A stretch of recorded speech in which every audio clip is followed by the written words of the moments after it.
বুবলাই শেষ পর্যন্ত তার বাবার হয়ে সাক্ষী দিতে গিয়ে নিজের জালে নিজে জড়িয়ে পড়লো। হ্যাঁ বন্ধুরা, এমনটাই হতে চলেছে আজকের পর্বে। বিস্তারিত জানতে ভিডিওটিতে লাইক দিয়ে চ্যানেলটিকে সাবস্ক্রাইব করে পুরো ভিডিওটি তোমরা দেখতে থাকো।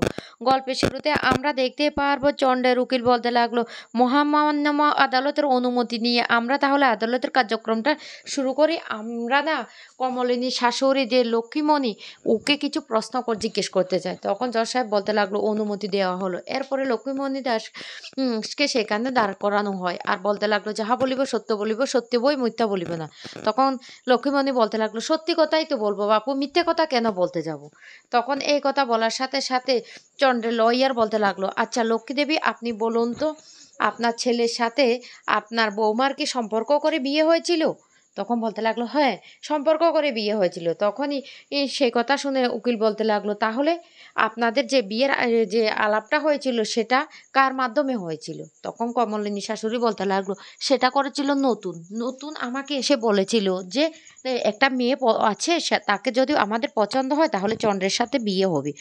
আর আমরা আমরা কি বাবু এত কিছু জানতাম? ভদ্রঘরের মেয়ে, ভদ্র পরিবার দেখেছি, তাই তো আমরা বিয়েটা দিয়েছি। তখন বলতে লাগলো, তাহলে আপনাকে আরেকটা প্রশ্ন করি, আপনার ছেলের সাথে আপনার বৌমার কেমন সম্পর্ক ছিল বিয়ের পরে? তখন বলতে লাগলো, তিনটা ছেলে মেয়ে হয়েছে বাপু, সম্পর্ক যদি ভালো না থাকতো তাহলে কি এতগুলো ছেলে মেয়ে হতো?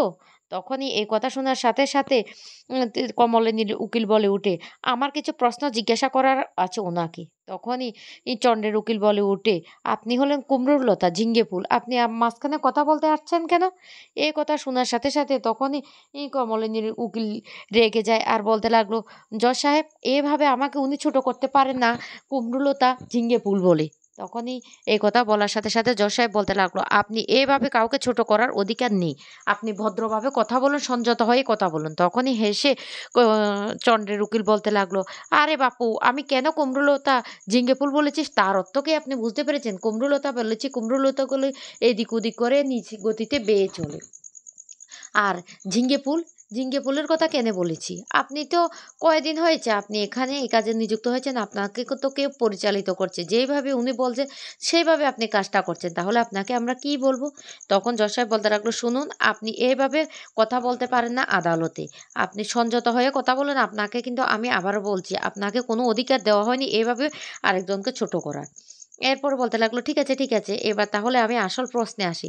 আচ্ছা মা, আপনাকে একটা কথা বলি, আপনার ছেলের সাথে যেহেতু আপনার বৌমার সম্পর্ক ভালো ছিল, তাহলে আপনার ছেলে একটা কাজে গিয়েছিল মেঘালয় রেড করতে, আর সেখান থেকে আপনি শুনতে পেয়েছেন আপনার ছেলে মারা গিয়েছে। তখন বলতে লাগলো, হ বাপু, তখন আমরা শুনতে পেয়েছিলাম আমার ছেলেটা মারা গেছে, সবাই ফিরে এসেছে, আমার ছেলে ফিরে আসেনি। তখন আমাদের অবস্থা খুব খারাপ ছিল।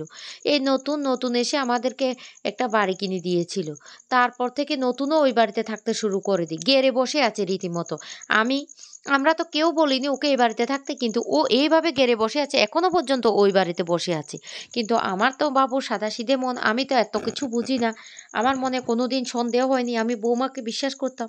যবে থেকে আমার ছেলেটা বাড়ি ফিরে এসেছে তবে থেকে ও বাবা, ও তো একদম রণক্ষেত্রর মুক্তি নিয়ে সামনে দাঁড়িয়ে গেছে, ও আমার ছেলের সাথে কিছুতেই সংসার করবে না। তারপর তো আমি মিলিয়ে দেখলাম, দুয়ে দুয়ে চার হয়ে গেল, ও কেন সংসারটা করতে চাইছে না? না হলে তোমরাই বলো না বাপু, আমার ছেলে এত বৎসর পর ফিরে এসেছে, ও যদি সতী সাবিত্রী হতো তাহলে ও কি এমন করতো? তখন এই কথা বলার সাথে সাথে চন্দ্রের উকিল খুব হাসতে থাকে। তখন বলতে লাগলো, ওই মেয়ে ছেলেটা যে তার মনে মনে এত কিছু রেখেছে সেটা তো আমি জানতাম না বাপু, আমার ছেলে এসেছে, ও আর সংসার করবে না। তারপর বুঝতে পারলাম ওর নিশ্চয় নতুনের সাথে কোনো একটা সম্পর্ক আছে, সেই জন্য ও আমার ছেলেটাকে কিছুতেই মেনে নিতে চাইছে না। আরে তুই বাবু আমার ছেলেটাকে ছেড়ে দিবি ছেড়ে দে, কিন্তু আমার ছেলেটাকে এভাবে অপমান করবি কেন? আমার ছেলেটাকে এভাবে অপমান করার অধিকার তোকে কে দিয়েছে? তখনই এই কথা শোনার সাথে সাথে চন্দ্রের উকিল বলতে লাগলো, জজ সাহেব আপনি পয়েন্ট করুন এই কথাগুলি। দেখতে পেয়েছেন কমলিনী দেবীর সাথে যে সে স্বতন্ত্রবাবুর একটা সম্পর্ক ছিল, আর সেটাই কিন্তু এখন আমার যে মক্কেল তার মায়ের মুখ থেকে আপনারা শুনতে পাচ্ছেন। তখন বলতে লাগলো, বাবু আমি আরেকটা কথা বলি, ওই মেয়ে ছেলেটা যে এতটা খারাপ আমি তো জানতাম না। আমার না এখন ঘেন্না হচ্ছে, ঘেন্না। আমি এখন আর ওর হাতে খাবার দাবারও খাই না। আর আগে খেয়েছি না, সেই জন্য আমার গাটা ঘ্যান ঘ্যান ঘ্যান ঘ্যান করে। তখন এই কথা বলতে কমলিনীর কাকার কমলিনীর বাবা রেগে যায় আর রেগে দাঁড়িয়ে পড়ে আর বলতে লাগলো, জজ সাহেব এভাবে মিথ্যের ওপর মিথ্যে বল তো আমরা কিছুতেই মেনে নেব না। তখন উকিল বলতে লাগলো, ওনাদেরকে তো এখনো কথা বলার অধিকার দেওয়া হয়নি, তাহলে ওনারা মাঝপথে কেন কথা বলছেন? তখনই জজ বলতে লাগলো, আপনারা ধৈর্য ধরে বসুন, আপনাদেরকে তো দেওয়া হবে সময়টুকু। কমলিনীর কাকা তখন বলে উঠে, না না বাপু, ওরা এইভাবে মিথ্যের উপর দাঁড়িয়ে একটার পর একটা মিথ্যা বলে যাবে আমাদের মেয়েটাকে নিয়ে, সেটা তো হতে পারে না। এইভাবে আমাদের মেয়েটার নামে বদনাম করে যাবে। তখন একথা বলার সাথে, সাথে জজ সাহেব বলতে লাগলো, ঠিক আছে আপনারা বসুন। তখন নতুন বলতে লাগলো, কাকাবাবু আপনারা বসুন, আপনাদের এভাবে উত্তেজিত হবেন না। আপনাদেরকেও কিন্তু সময় দেওয়া হবে। এরপরও বলতে লাগলো, বাপু আমার না এখন আর ওই মেয়ে ছেলেটাকে আমি বিশ্বাস করতে পারছি না। আমি এখন বুঝতে পেরেছি ওই মেয়ে ছেলেটার সাথে এই নতুনের একটা সম্পর্ক হয়েছে।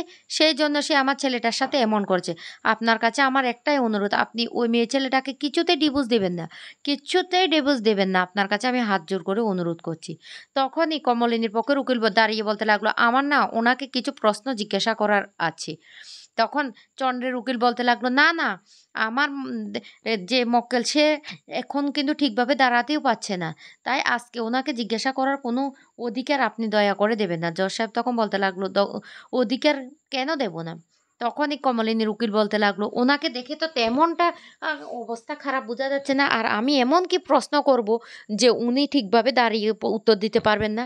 ওনাকে তো ততটা অসুস্থ মনে হচ্ছে না। নিশ্চয়ই উনি ওনাকে শিখিয়ে পরে আনেননি। সেজন্য ওনারা ভয় পাচ্ছেন। তখন জজ সাহেব বলতে লাগলো, অনুমতি দেওয়া হলো। এই কথা বলার সাথে, সাথে চন্দ্রের উকিল বলতে লাগলো, আপনি অনুমতি দিয়ে দিলেন জজ সাহেব? জজ সাহেব তখন বলতে লাগলো, চেয়ারটাতে আমি বসে আছি, আপনি নই। এই কথা বলার সাথে, সাথে চন্দ্রের উকিলের থোতা মুখ ভোঁতা হয়ে গেল।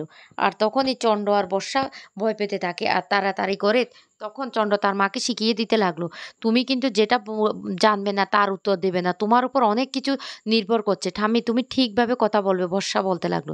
জজ সাহেব তখন বলতে লাগলো, এত দেরি কেন করছেন? তাড়াতাড়ি কাঠগড়ায় আসুন।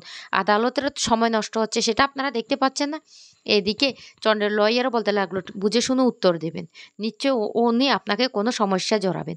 এরপরে কমলিনীর উকিল বলতে লাগলো, আচ্ছা আপনার নামটা কি? নামটা বলার সাথে, সাথে বলতে লাগলো, হ্যাঁ বলুন, আপনার বাড়িটা কোথায়? তখন ঠিকানাটা বললে তখন বলে উঠে, বাড়িটা কার? আপনার? তখন বলতে লাগলো, বাপু আমার নামও ছিল, আর ওই যে মেয়ে ছেলেটা আমার বৌমা ওর নামও ছিল। তখন বলতে লাগলো, অত শত কথা আমি বুঝি না।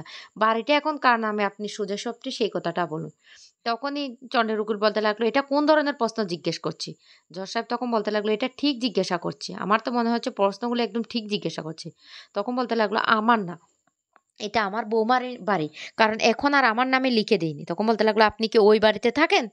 এরপরে কমলিনীর শাশুড়ি বলতে লাগলো, হ্যাঁ আমি ওই বাড়িতে থাকি। তারপরে উকিল বলে উঠে, আপনি যদি ওই বাড়িতে থাকেন, ওই বাড়িতে থেকে আপনি কি ভাড়া দেন? তখন এই কথা বলতে লাগলো, আমি কেন ভাড়া দিতে যাব? আমার বৌমা, আমি কেন ভাড়া দেব? তখনই কমলিনীর উকিল বলতে লাগলো, পয়েন্ট টু বি রুটেড জজ সাহেব তখন সেটাও পয়েন্ট করে দেন। তখন বলতে লাগলো, ওনাদেরকে আমার আর বলার কিছু নেই উনাকে। আমি এবার কমলিনীর বাবাকে কিছু জিজ্ঞেস করতে চাই। আচ্ছা কাকাবাবু আপনি বলুন তো, বিয়ের সম্পর্কটা কি ন নতুনতা স্বতন্ত্র ব্রুশে নিয়ে গেছিল? তখন কমলিনীর বাবা বলতে লাগলো, হ্যাঁ স্বতন্ত্র ব্রুশ নিয়ে গিয়েছিল, কিন্তু আমরা সম্বন্ধ করে সবকিছু যাচাই বাছাই করে বিয়েটা দিয়েছি। কমলিনীর কাকাবাবু ঠিক একই কথা বলে আর বলতে লাগলো, আমরা না প্রথমে স্বতন্ত্র বাবুকেই কিন্তু ভালো লেগেছিল। তারপর ওর জানতে পারি ওর বন্ধু চন্দ্রের জন্যই। এরপর চন্দ্র দেখলাম একটা সরকারি চাকরি করে, সেই জন্য দেখেই বিয়েটা দিয়ে দিয়েছি। এরপরে বলতে লাগলো, তাহলে এবার কমলিনীর বড় ছেলে বুবলাইকে ডাকা হোক। তখনই ভয় পেতে থাকে কমলিনী আর বলতে লাগলো, বুবলাই তো কিছুতে আমার পক্ষে সাক্ষী দিবে না। বুবলাই তখন বলতে লাগলো, আমাকে এবার কি প্রশ্ন করবে কিছু তো বুঝতে পারছি না। তারপর বুবলাই কাঠগড়ায় আসলে বুবলাইকে প্রশ্ন করা হয় যে তার মায়ের সাথে নতুনের কি সম্পর্ক। তখন বুবলাই অনেক বিনিয়ে বিনিয়ে কথা বলতে থাকে। তখনই কমলিনী লয়ার বলতে লাগলো, আচ্ছা আপনি বলুন তো, আপনি যখন ছোট ছিলেন তখন তখন থেকে কি আপনি আপনার বাবাকে দেখেছিলেন? তখন বলতে লাগলো, না দেখিনি। তখন আপনাদেরকে কে মানুষ করেছিল? তখন এই সবটা খুলে বলে যে নতুনই মানুষ করেছিল। তারপরে প্রশ্নের মার পেঁচে বুবলাই এমনভাবে আটকে যায় আর যেটাই প্রমাণিত হয়ে যায় যে চন্দ্র মিথ্যে কথা বলছে।